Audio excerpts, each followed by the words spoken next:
Comment travailler l'impact de la peur en soi? Tout d'abord, la peur est un phénomène normal chez tous les êtres vivants.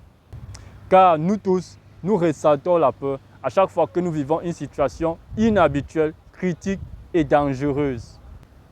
Et c'est normal parce que la peur est un sentiment naturel en l'homme. La peur est tout autant aussi bénéfique pour l'homme qu'elle peut être aussi dangereuse. Le problème véritable, ce n'est pas la peur elle-même. C'est la façon dont nous la laissons impacter sur nous, sur notre corps, notre santé, notre bien-être, notre dynamisme. Car, comme tout autre être vivant sur Terre, le principe de dualité s'applique aussi à la peur. C'est-à-dire que la peur aussi a un côté positif et un côté négatif. Tout dépend de la façon dont nous la vivons. La peur n'est qu'un sentiment. Mais lorsqu'elle nous envahit, si nous la prenons comme le décideur de nos réflexes, comme le commanditeur de nos aptitudes et de l'attitude à adopter en ce moment, et puis encore, si nous trouvons dans la peur l'occasion pour nous de perdre tout notre dynamisme, nos réflexes, notre capacité de réflexion, d'adaptation, de résilience, alors je peux vous garantir que la peur ne se fera pas prier et surtout ne se donnera aucun mal pour agir ainsi en nous. Mais si nous prenons la peur comme un phénomène normal et surtout comme un indicateur, comme un signal, comme un réveil de conscience qui vous amène à comprendre qu'en fait, si je ressens le sentiment de peur en ce moment, c'est parce que la réalité qui se présente à moi n'est pas familière, elle n'est pas habituelle. Et donc, je dois plutôt chercher à la comprendre et chercher les moyens d'adaptation, de résilience. Bien sûr, cela prendra du temps. Cela ne se fera pas en quelques secondes ou en une seule volonté ou en un seul souhait. Notons ceci, il sera toujours difficile que nous soyons à l'aise, confiants, sereins devant toute situation inhabituelle, inconnue et non familière pour nous et surtout qui n'a aucun intérêt pour nous. D'où la clé numéro 1 pour travailler l'impact de la peur en soi, c'est la connaissance. Il faut premièrement chercher à comprendre la chose, le phénomène ou la situation qui vous fait peur, à l'aide de quelques questions suivantes. Qu'est-ce que c'est?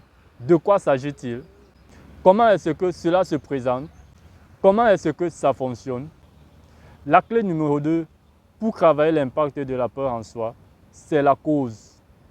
Il est indispensable de connaître la cause d'un phénomène qui vous fait peur, qui vous rend triste, qui vous inquiète, si vous voulez être serein, calme, disposé, engagé.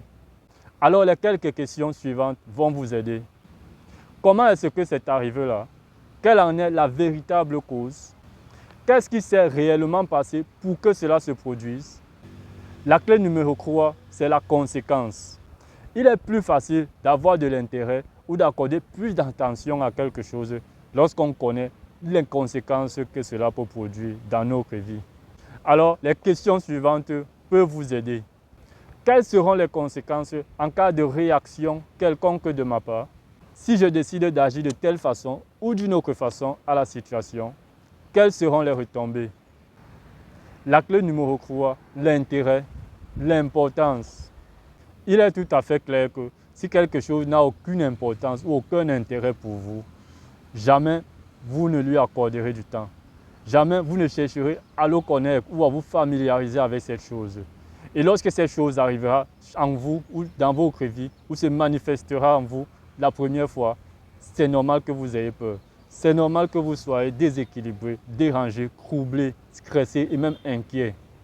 Alors l'importance ou l'intérêt qu'a quelque chose, un phénomène ou une situation pour vous, vous aidera, n'est-ce pas, à vous intéresser progressivement et de réduire avec le temps, n'est-ce pas, l'impact de la peur sur vous. D'où ces questions vous aideront.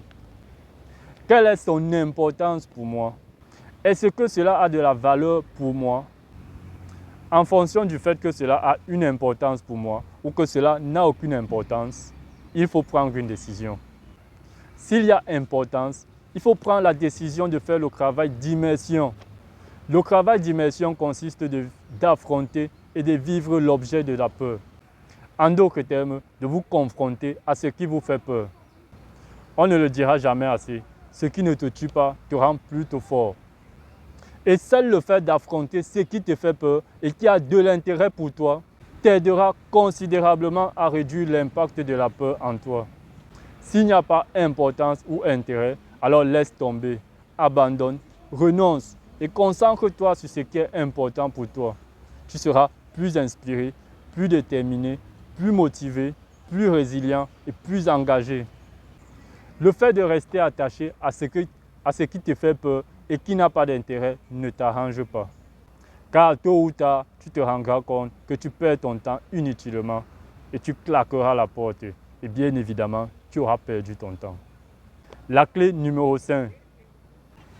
L'exercice de respiration profonde associé à la relaxation, le sport régulier et un sommeil suffisant et réparateur. Nous avons accumulé depuis notre enfance des ressentiments de colère, de haine, d'inquiétude, de haine, d'angoisse, de frustration. Et tout cela se loge dans notre corps, affectant ainsi son bon état et son bien-être. D'où l'exercice de respiration profonde associé à la relaxation et la pratique du sport régulier sont des moyens indispensables et hyper puissants pour libérer le corps d'émotions enfouies ou refoulées et d'images pénibles ou traumatisantes. Ces deux moyens, en plus d'un bon sommeil réparateur, sont tout ce qu'il vous faut pour remettre votre corps dans un état de paix intérieure, de bien-être, d'équilibre affectif, émotionnel, énergétique et psychologique. La clé numéro 6 et la dernière, écoutez bien ceci. La peur, c'est comme un couteau. Si tu t'en sers pour cuisiner, nourrir ta personnalité et te développer, alors il sera un bon outil pour toi. Mais si tu t'en sers pour te blesser et blesser les autres autour de toi, alors elle sera une arme redoutable pour toi qui ne contribuera qu'à te détruire. En bon entendeur, salut. Sur cette vidéo, c'était Final Cool, auteur du livre Ma bonne psychologie. Merci.